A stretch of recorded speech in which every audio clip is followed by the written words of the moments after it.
10년 만기 채권 금리, 달러 인덱스, 변동성 지수 이런 것들을 살펴보면서 지금 미국 증시가 어떤 상태에 있는지 확실히 체크를 해보겠습니다. 구독자 여러분 안녕하세요. 블랙입니다. 오늘은 미국 주식시장 급락, 버블 붕괴의 초기 징조일까, 우리를 구원할 자는 누구일까, 미국 증시 전망과 우리의 대응 방법이라는 제목으로 영상을 시작해 보겠습니다. 최근에 S&P 500 지수와 나스닥 지수의 하락이 심상치 않습니다. 지난주 목요일에는 모든 지수가 장대 음봉을 보여줬고 그 다음 날은 아랫꼬리를 달았지만 모든 지수가 결국에는 하락 마감했습니다. 미국에 무슨 큰 일이 생긴 걸까요? 정말 큰 악재가 터진 걸까요? 제가 여러 기사를 찾아봤지만 특별한 악재는 보이지 않았습니다. 오히려 호재만 발생했습니다. 지난주 금요일 미국에서 8월 고용 보고서가 발표됐습니다. 이 보고서에서는 실업률, 비농업 부문 신규 노동자 수, 임금 등등 여러 가지 고용 관련 지표가 포함되어 있습니다. 이때 발표된 미국의 실업률은 8.4%로 전월의 10.2%에 대비해서 2% 가까이 떨어진 수치입니다. 경제가 조금씩 회복되고 있습니다. 엄청난 호재죠. 트럼프 대통령은 이렇게 말했습니다. 실업률은 기대보다 훨씬 더 좋은 8.4%로 떨어졌다. 가능하다고 생각했던 것보다 더 빠르고 더 강하게 10% 수준을 깨트린 것이라고 밝혔습니다. 죄송합니다. 최근에 미국에서 코로나가 꽤 빠른 속도로 진정이 되고 있습니다. 물론 아직도 날마다 4만 명, 5만 명 이런 식으로 코로나 신규 확진자 수가 발표되고 있지만 최근에 다시 코로나가 시작된 한국, 유럽과 달리 예전 7월달 피크 때보다는 조금씩 진정이 되고 있는 것을 알 수 있습니다. 이로 인한 경제활동 재개로 인하여 미국의 경제 지표가 조금씩 개선되고 있는 게 아닌가 하는 생각이 듭니다. 어쨌든 미국에서 경제 지표가 조금씩 개선되고 있기 때문에 상대적으로 경제 지표와 관련이 큰 경기 민감 섹터가 조금 더 많이 포함된 S&P 500 지수의 하락폭이 그렇게 크지 않았습니다. 목요일도 3% 정도 하락했고 금요일도 0.81% 하락했습니다. 그에 비해 상대적으로 빅테크 기업들이 많이 포진되어 있는 나스닥 지수는 목요일날 5% 가까이 하락했고 금요일 역시 1.27% 하락 마감했습니다. 여기에서 오해하지 마세요. S&P 500 지수에 빅테크 기업이 전혀 없다 이런 게 아닙니다. S&P 500 지수에도 빅테크 기업들이 많이 포진되어 있습니다. 다만 상대적인 비율로 봤을 때 나스닥 지수에 빅테크 기업들이 많이 있다는 것입니다. 어쨌든 최근에 경제 지표가 좋았기 때문에 보잉과 메리어트 같은 경우에는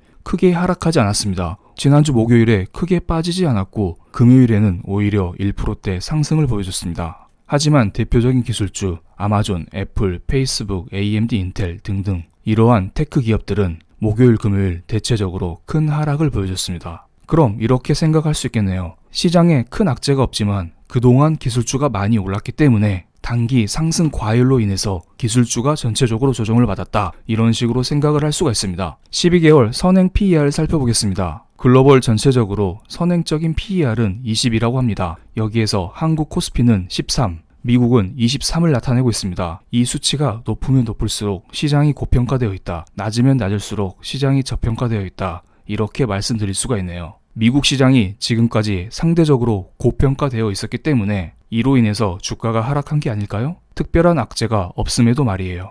실제로 팬데믹 이후에 미국 증시는 악재가 여러 가지 나왔음에도 불구하고 꾸준히 상승을 해왔습니다. 경제 지표가 좋지 않다, 실업률이 좋지 않다, 경기 부양책 합의가 이루어지지 않다. 이런 악재에도 불구하고 꾸준히 증시는 상승했습니다. 하지만 이번에 실업률이 좋았음에도 불구하고 미국 증시는 하락했던 것입니다. 이제 미국 증시는 더 이상 경제 지표 따라 움직이고 있는 것 같지 않습니다. 경제 지표가 평균적인 흐름 내에서 움직인다면, 즉 경제 위기 같은 특별한 움직임만 없다면 미국 증시에 더 이상 큰 타격을 미치지는 못할 것 같네요. 최근에 파월 연준의장이 잭슨홀 미팅에서 AIT, 평균 인플레이션 타겟팅을 채택하겠다 이런 식으로 장기간 제로금리에 대해서 긍정적인 발언을 한 적이 있습니다. 하지만 잭슨홀 미팅에서 구체적인 발언을 하지 않았습니다. 제로금리를 언제까지 유지하겠다, 물가가 몇 프로까지 튀어오르면 금리를 올리겠다 이런 식으로 구체적으로 제로금리에 대한 발언을 하지 않고 그냥 애둘러서 경기가 안정화될 때까지는 제로금리를 유지하겠다, 시장이 어려우니 제로금리를 유지하겠다 이런 식으로 발언을 했을 뿐입니다. 제가 볼 땐 사람들은 지금 확실한 파월 연준장의 발언을 듣고 싶어 하는 것 같습니다. 파월 제로금리 확실히 해줘. 10년, 20년, 30년 이런 식으로 구체적인 기간을 찝어주든지 아니면 인플레이션이 몇 프로 올라갈 때까지 제로금리를 유지하겠다 이런 식으로 확실하고 구체적으로 말을 해줘. 이렇게 사람들은 주장을 하고 있는 것입니다. 보통 주식이 빠지면 파월 연준장은 항상 등판에서 사람들이 원하는 것을 들어주곤 했기 때문입니다. 그럼 여기에서 10년 만기 채권금리, 달러 인덱스, 변동성 지수 이런 것들을 살펴보면서 지금 미국 증시가 어떤 상태에 있는지 확실히 체크를 해보겠습니다. 다음은 10년 만기 국채금리입니다. 10년 만기 국채금리는 3월 팬데믹 위기 때 한 차례 튄 적이 있고 6월 연준회의 직후 파월 연준장이 사람들이 원하는 것을 해주지 않자 한 차례 또 튄 적이 있습니다. 그리고 최근에 조금씩 다시 튀고 있죠. 최근에 경제 지표가 좋아지고 미국 증시가 발작을 하고 있기 때문에 10년 만기 국채금리가 스물스물 0.7% 위로 올라왔습니다. 국채금리 상승은 경기 회복의 징조라고 할 수도 있습니다. 그럼 일반적으로 경제가 회복되면 국채금리도 상승하고 달러도 같이 상승하게 됩니다. 달러 인덱스를 한번 볼게요. 최근에 경제 지표가 좋아지고 있기 때문에 달러 인덱스도 바닥에서 스물스물 올라오고 있습니다. 어라? 그런데 좀 이상합니다. 지난주 금요일 10년 만기 국채금리는 장대 양봉을 보여줬습니다만 달러 인덱스는 윗꼬리를 달고 아래로 뚝 떨어졌습니다. 경제가 좋아지고 있다면서 달러 인덱스가 뚝 떨어졌네요. 약간은 이상한 모습을 보이고 있습니다. 경제가 좋아진 거 맞아? 아니면 무언가 다른 요소가 있는 거 아니야? 지금 우리의 머릿속에는 물음표가 몇 개 떠다니고 있습니다. 그럼 여기에서 변동성 지수인 빅스를 살펴보겠습니다. 팬데믹 때 빅스는 80 이상으로 올라갔던 적이 있고 6월 연준회의 당시에도 이 빅스라는 수치는 40 이상으로 올라갔던 적이 있습니다. 그리고 최근에는 36까지 올라가면서 사람들의 불안감을 야기시켰네요. 어라? 그런데 변동성 지수 보세요. 금요일날 조금 진정이 됐습니다. 고점을 찍더니 다시 하락했습니다. 변동성 지수를 낮추는 무슨 호재가 있었다는 건데요. 제가 볼 때 지금 나타날 호재는 파월 연준의장의 발언밖에 없습니다. 파월 연준의장이 나와서 미안해, 그냥 제로금리 오랫동안 유지할게, 이런 식의 발언을 해야만 빅스가 진정이 되고 달러도 진정이 되고 채권금리도 진정이 될 수가 있습니다. 그래서 제가 기사를 좀 찾아봤습니다. 지난주 금요일 미국의 8월 실업률이 발표된 직후에 파월 연준의장이 인터뷰를 했습니다. 필요한 부분만 발췌했고 바로 한글로 해석해 드리겠습니다. 우리는 생각한다. 경제가 low interest rates, 저금리를 필요할 것이라고. 그리고 중요한 말이 나오네요. However long it takes, we are going to be there. However, 형부, it 동사. 이거 무슨 말이나요? 얼마나 형용사 부사할지라도, 얼마나 오래 걸릴지라도 우리는 거기 있을 거야. 캬, 엄청 멋있네요. 나 계속해서 제로금리 하겠다, 이런 발언을 해준 것입니다. 엄청 멋있지 않나요? 그리고 나서 또 이런 말을 했습니다. 우리는 이러한 부양책을 철회하지 않을 거야. 우리가 생각하기에 경제가 필요한 한 그냥 계속해서 제로금리를 유지하겠다는 거네요. 어쨌든 파월 연준장의 장기간 제로금리 유지에 대한 발언 때문에 달러 인덱스는 조금 진정이 됐고 변동성 지수 역시 진정이 됐습니다. 또한 미국 증시 역시 아래 꼬리를 달면서 꽤 반등을 했습니다. 그런데 지금의 발언으로 시장을 충족시킬 수 있을까요? 제가 볼 때에는 금요일 제로금리 발언 역시 잭슨홀 미팅 때와 큰 차이가 없어 보입니다. 사람들은 좀 더 확실한 것을 원하고 있습니다. 그렇기 때문에 파월 연준의장의 확실한 발언이 있기 전까지는 시장은 조금씩 흔들릴 수 있을 거라 봅니다. 대표적인 종목 애플과 테슬라를 보겠습니다. 이 두 종목은